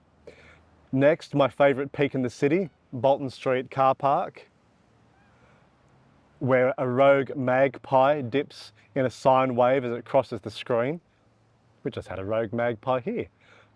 Finally, the most challenging stage of all, the car park of King Street McDonald's, where a shopping trolley bounces around the arena like a DVD logo on a TV screen, threatening to knock the bike back into its bogey hole origins. In my early teens, when computer game graphics just kept getting better and better, it was easy to fantasize about where the end point would be. A game perhaps that visually mirrored the real world. I could see it in my head, a game where you did fantastical things in a world that looked indistinguishable from outside the screen. The pixels that turned into blocky polygons would be smoothed out with each new graphics card, like Rodin and his assistants taking a block of marble and rendering it into a mimicry of life that makes the organic human body look falsified in comparison. However, as it went, the portability of games prevailed and user experience triumphed over visuals. The ability to play a game on a mobile device was a bigger market driver than folks sitting in front of powerhouse computer workstations and consoles. Minecraft made the leap from desktop computer to iPod Touch, and the graphics never really mattered again. Retro, classic, big blocks, big pixels. This was preferable. It allowed for infinite landscape generation and a level of sandbox creativity that was the new standard for gaming. Terraria, Roblox, Stardew Valley, on and on. Having grown up on Atari 2600 graphics, the nostalgia was palpable, as all foreverist end of history time loops are when the future keeps turning to the past. I think about the bike game my son and I have made, Ride in Newcastle, and I daydream about another similar game that I could make, where instead of riding a bike around Newcastle, I could wander through the memories of my past in a 4-bit topography, Atari versions of my life with cubist parameters. I've always been interested in games where you did nothing much. No action, no violence, no competition. I read an article about the history of hand-holding in games the other week. What a beautiful idea.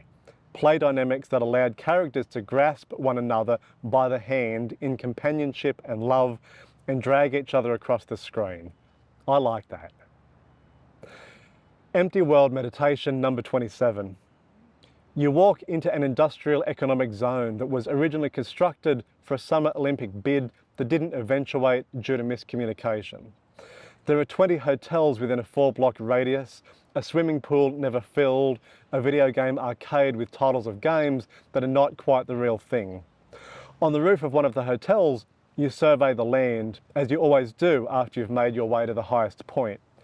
You can see motorways and mountains, desert plains, and far in the opposite direction, a caravan park beside the sea. If you piled those 20 hotels on top of each other, hung onto the railing on the roof of the topmost hotel, and allowed this stack of buildings to bend like a fishing rod, rubber geometry, towards the desert, and then let them spring back to a straight up posture, and then you suddenly let go of the railing, you'd fly into the caravan park and start life again with a new name and a different technique for dreaming. Perhaps I could make a game out of stopping on the footpath by the mundane hedge with the pink camellias, while the characters think about those they love. I can see it now. Pink squares on a green rectangle, a grey strip for the concrete path, white and brown tessellations for the house behind the hedge, 4 different gradients of blue for the sky, and the character, monochrome or near enough, pillbox helmet on a pillbox head, standing front on, looking at the flowers while memories blink in slowly, bit by bit, every horizontal line drawn and redrawn constantly due to the lack of onboard graphics memory in my consciousness to diffuse the world and replace the scene. My wife would be there, yellow dress on, dangling her legs over the boundaries of sunset on the wall behind the restaurant that never opens. My daughter playing with plastic barnyard animals in our yard, wearing a bunny suit and pushing a bowl of dry ice on a swing in slow motion. My son walking the gas pipelines that breach one edge land for another, behind the university, downriver, night vision goggles on.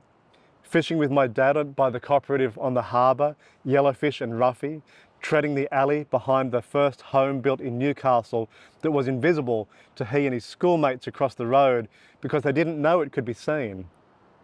That sausage roll with my mum at the little wooden table and chairs, all the brief hours of childhood and youth, the blue plastic hobby horse in the photographed park where my smile was first documented.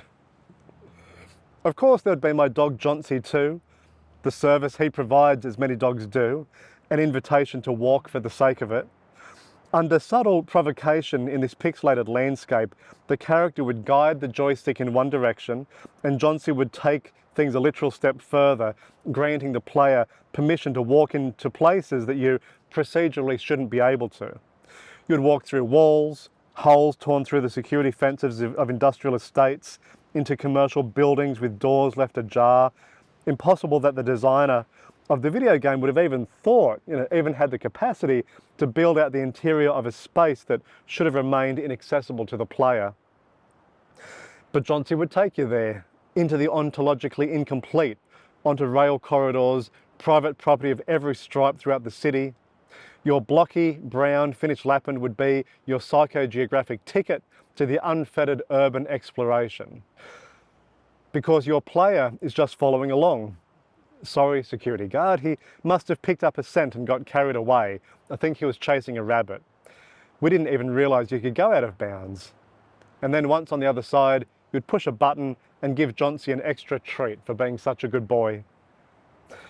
My dear friend A would also be in the game, listening to Orbital on evening drives around the neighbourhood in the last splintered embers of the 1990s, recreating the true history of nihilism in Western philosophy against the backdrop of all-night service stations like some imagined but unpainted Edward Hopper scene, early morning climbs up rocky hills that overlook cities and lakes that we can no longer place, blinking off the map somewhere post-geography. Perhaps my other friends would be there too, the formative ones from my teenage years. At certain times, after reflecting on married life and 20 years in the workforce, I host imaginary conversations with these friends in my mind. I make jokes about how, we've actually reached this point in our lives, considering how we all were as teens, the miracle of it all, the long mid-morning of our growing up. They'd laugh, they'd offer their own hard-earned wisdom, hair-depleted, soft middles. But it's all fiction because other than A, I don't see those friends anymore. I've tried, but the emails and messages remain unanswered, relegated to the void. I could have these conversations with colleagues, new friends, acquaintances, but there wouldn't be any point to it. Not really. The only reason to talk about these things at all would be to contrast them against the teenage world that defined everything that followed. Those few years when we crystallised our aesthetics and our ideologies, when we realised how vital close friendships were to our capacity to define ourselves against the bounds of another just like us. Maybe my own proclivity for isolation has rendered me separate, or maybe we all share the same temperament, the same thing that brought us together, tuned to the same remote frequency, is what has brought the seasons to pass for each of us alone in our own private distance. This would also need to be included in the game. It all would be. The only problem is that I wouldn't be able to find a suitable spot to bring it all to a close. There'd be too much to include, and this would be the point. If there wasn't too much to include, too much to say, there wouldn't be any reason to even start. The abundance is the reason, the meaning. It's the maximalism of it all that gives memory the clearance to levitate when something all too simple and bright comes into view. A footpath, a house where everybody who has ever lived is currently waiting for the bell to ring, behind the hedge with the flowers that never close, always half open, ready to remind you that you aren't and can never be truly alone.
This morning, I was walking through the park with my dog when we heard a loud crack followed by a tremendous thud.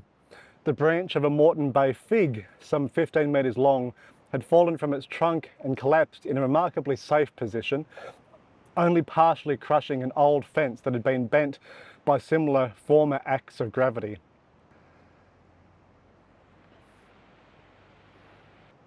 Within the gap rendered by the break at the juncture between trunk and branch, a mouth of splinters showed, with salmon pink juts and burnished yellow triangles overlapping one another as thick white streams of sap dripped down to the root system beneath a bed of leaves. I stopped to photograph the scene, having done the same over the years as other beautiful versions of the same variety of tree dotted around the park have succumbed to the same interplay of seasonal harm, too much water followed by too much dearth, and the cruel irony of the tree outgrowing its ability to keep growing. A man, say 20 years my junior, walked up to me and released an emphatic, "Whoa, look at that," he said. "It's so beautiful. Why did it have to fall like this?" Not sure why I did a little bit of an American accent then. He reached towards the tree and I looked at his naked back. He was shirtless, having just been to the beach, and saw, no joke, the tattoo of an immense tree that for all the world could have been a Moreton Bay fig. If only his tattoo showed the inked tree with a fallen branch too, it could have been some flora-based retelling of the portrait of Dorian Gray. Summer has been turned up to full strength this week, so much that my son told me earlier while swimming in the canoe pool beside the ocean baths, it's down there, that it felt like Newcastle had two suns above it. Maybe it does, but tonight they are elsewhere.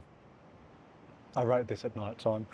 An angel with neon wings, a halo of audio-synchronized lights, and a ballerina dress with a sparkle swarm of fireflies at the hem skirts the waterside harbour where I sit and write these words.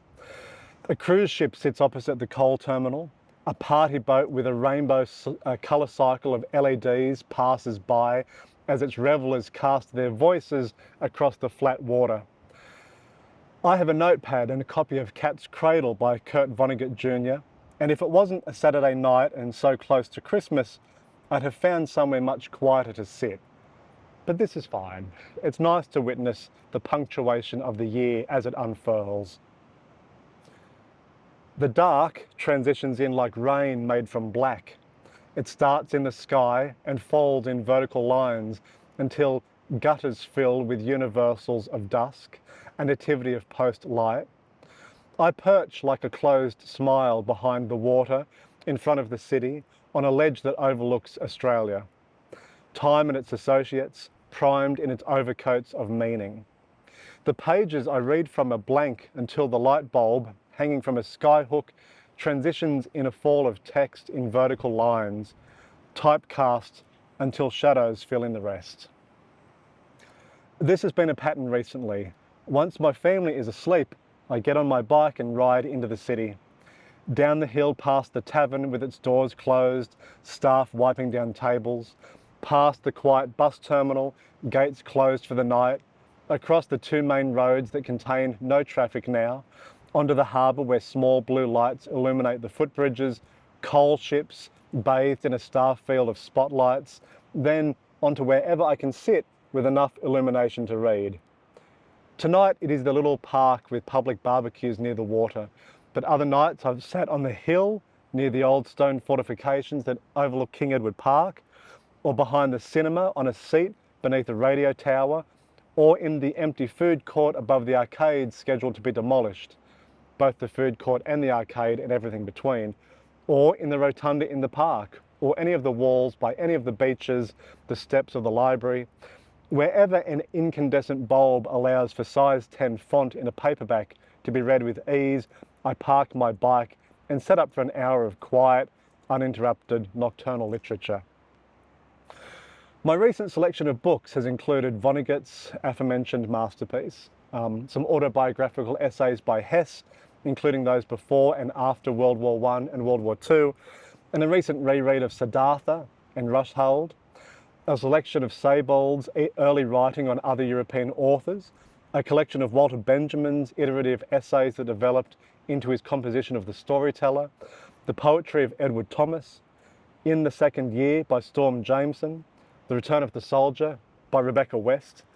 And all of these selections reflect where my midnight mind has been furrowing lately across weeks of heat building on heat, two suns above the city. And for reasons that may seem obvious or strange, and this is what partially got me into the fist fight in that backyard lecture, I've been thinking about war. The obvious reasons are exactly that. Daily headlines speak to the ongoing war between Ukraine and Russia, the Sudanese civil war, Israel and Palestine. Beyond the headlines, there are videos and reports from other quarters, but beneath this, in the subtext of podcast banter and political asides at rallies and demonstrations, an increasingly prominent narrative has emerged about the potential for new active wars between nations currently only frustrated with one another. Not because of the usual outcomes of the redrawing of maps or the procurement of resources or the eradication of a people, but for the existential moral benefit of the invading nation. We need a war to give our young men a purpose and to give our young women a supply of men who have purpose. This is the sentiment. Because we've strayed too far from the epicenter of historical holocaust, we've lost a feeling for moral absolutes and an associated sense of why we're alive. And it'll serve a practical economic purpose as well. If technology will do the work of the future, then the 99% of humans in the cities and the suburbs, those not tending to the data farms of cyber-pastoralism, will either have to choose between an aimless future of drug addiction or instead a return to the golden age of warfare. This is the dialogue. Graffiti on Hunter Street and King Street. The old world is dying and a new world struggles to be born. This is spoken by a three-eyed version of Blinky Bill with a mechanical leg and a bindle over his shoulder. How do you get out? Beside an ink-dripped cartoon head of a greaser on one side and a kneeling naked female torso on the other. We are all puppets in this game called life, spoken by a rabbit on a paddle pop stick. Reading across these summer nights, the apparent trajectory falls into place. When Nietzsche declared the death of God, it took the foxholes of World War I to bring faith back into Europe. Good and evil took clear sides, but then, after the wars, morality drifted. Nihilism set in, Dadaism. War didn't provide a bed of moral certainty, it just further widened the void at the centre of the human dream. But there were pockets of post-war Puritanism. In that book that I picked up, catching up with Penny, the book that I picked up after catching up with Penny and Avis on Dora and Bert Birtles, there is a quote from Dora in which she says how prudish the university authorities were after the war, leading to the expulsion of her and Bert after the publication of their love poetry. Dora and Bert were redefining what a post-morality affirmation of humanity could look like. Nietzsche's twist on Shakespeare, that which is done out of love always occurs beyond good and evil. But the centres of political power, the ones that waved the flags of war, said we haven't got the luxury for that now. The Holocaust brought it all back with clear delineations of good and evil, and the nostalgic romance of this dialectic seems to have been culturally intoxicating. Just read any of the adventure paperbacks from this period or the cinema that followed. Heck, go straight into Salinger and Pynchon. The Rain and the Choir and the Tea Room where the narrator talks with Esme and her brother, and then Jessica and Roger during a night drive coming across a church in the snow. Again, it's wet and cold, with another choir, quote, "This is the war's evensong, the war's canonical hour, and the night is real." Followed in real time by the following declaration on Jessica and Roger's wartime relationship, quote, "They are in love, fuck the war," end quote. Not so, as their relationship dissipates once the glow of war depletes. In a coarse turn of the line by Pynchon, we might say, they fuck because they are in love with the war. Something about death being right around the corner, clear roles and responsibilities, being not necessarily on the right side of history, although this is a plus for those who can house such simplification, but simply being of history, of any history, just being involved in a bracket of time that feels like it will mean something later. The future will define the present only if we deliver it something worthy of reflection.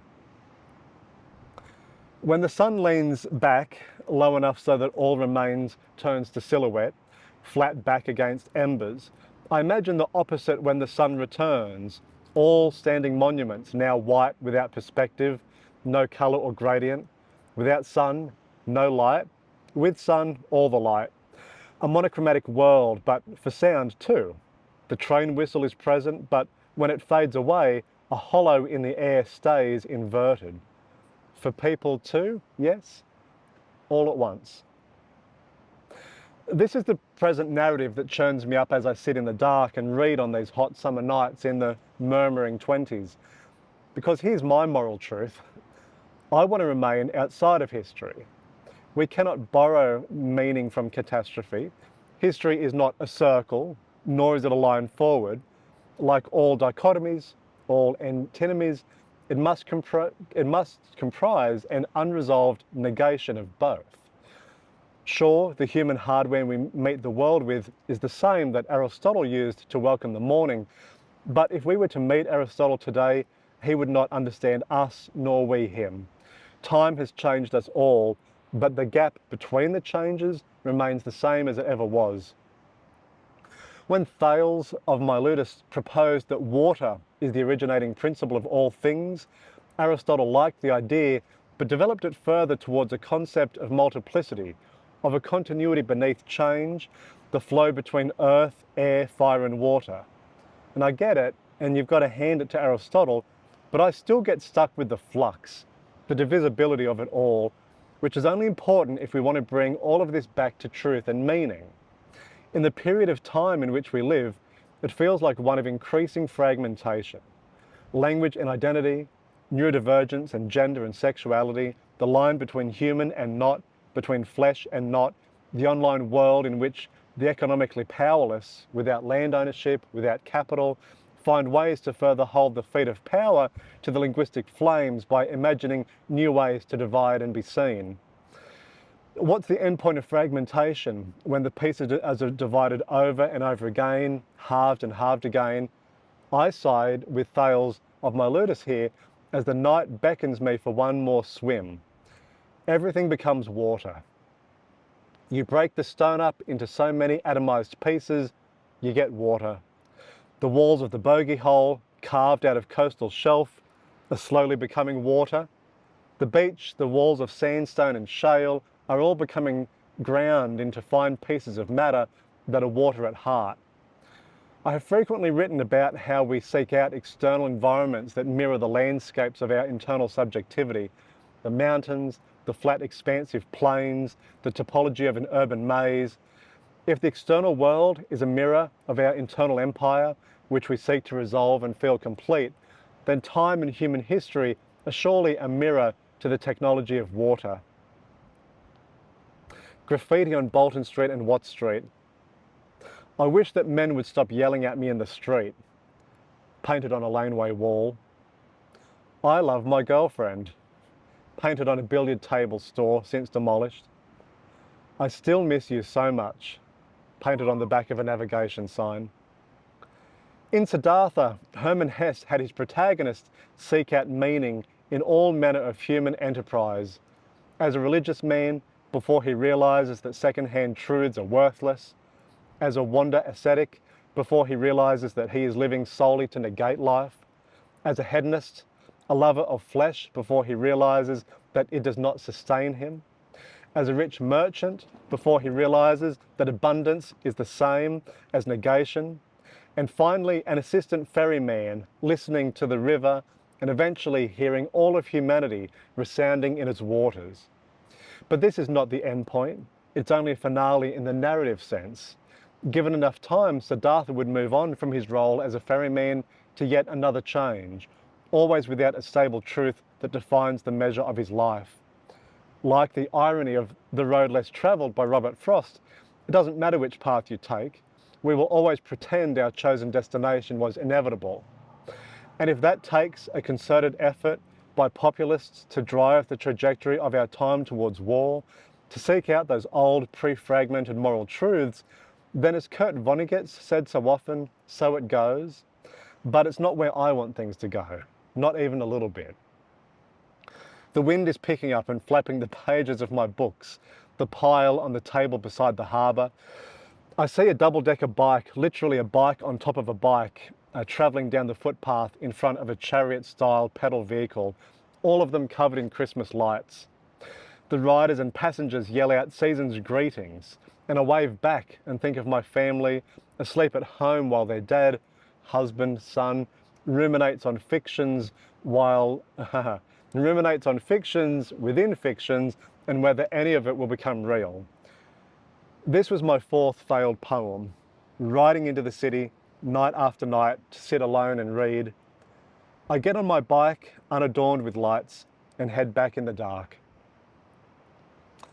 Text messages to say hi while you're in the city, then interruptions from people walking up to you, and then passages from the books you have read or written, and then the town talking through its walls.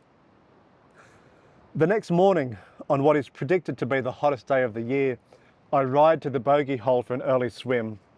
It ended up storming last night, the third time this month that I've been caught out on the city on my bike in the rain. But other than an increased presence of ants on the park benches, there is little sign of that today, just the rising heat that will soon become overbearing. On my way down through King Edward Park, I'm called out to by a man with a heavy backpack and a sensible hat. He speaks in a strong Spanish accent and says, "The beach is there?" I say yes and point to our left. Now, the beach is down there, and there, I point to my right, is a rock pool for swimming in. From his warm countenance that balances anticipated confusion with care, I can tell that he only half registers my response. He reaches out his hand. "Your name?" And I say, "Craig." And he tells me his, but I immediately forget, as is my nature. Then he says it's his first day here. I say that hopefully I'll see him around. We wave farewell as I glide down the hill. I'm halfway down when I regret not having offered him a lift on the back of my bike. The fact that I don't have a helmet for him is what stopped me, although this seems ridiculously parental now. Plus, it's a tricky ride down on the loose gravel, and I wouldn't want to put him at risk. I park and dive into the water. There are already a half dozen others there, some forming a circle as they chat and laugh, a few long-limbed young women glowing gold in the sun, but I only finish a few laps before I think about going back for the traveller. It would be such a shame if he didn't see this place, because for me it's the crown jewel of the city, perhaps literally given its colonial birth, and the idea that someone visiting Newcastle wouldn't make it to the bogey hole after walking so close to its perimeter is something I can't live with. I get back on my bike and I find him some 30 seconds later, sitting on a little fence, a little bench facing the sea. With some difficulty, I try to tell him that I was worried I gave him the wrong directions. He tries to interpret what I've said, but then just smiles and puts his arm on my shoulder. "Look," he says, "dolphins." In his hand is a small remote control with a video screen built in, receiving feed from a drone that must be flying over the water as we speak. I can see a pod of dolphins, 6 or 7, children and parents, swimming together in the ocean. Turning, I can't see the drone, but I know it must be there, that he must have sat down and set things up and sent it far beyond the coast. And to think that I was worried that he wouldn't find the bogey hole. He has so much cartography in his hand here that he could navigate all the way to New Zealand. Beautiful, I say, as I watch the dolphins dip and stream through the screen. I take out my phone and speak into it. I say, "Translate this into Spanish. I'm going to be swimming in a rock pool down this pathway to the right. I might see you later on." My phone, it says that, but in Spanish. I can't speak Spanish. My friend then says, "Thank you, Craig. Yes, yes." He places his hand on my shoulder and I pat his arm in solidarity. And then I head back to the waters. That's the end. That's the water. And that's the city. Thanks for listening.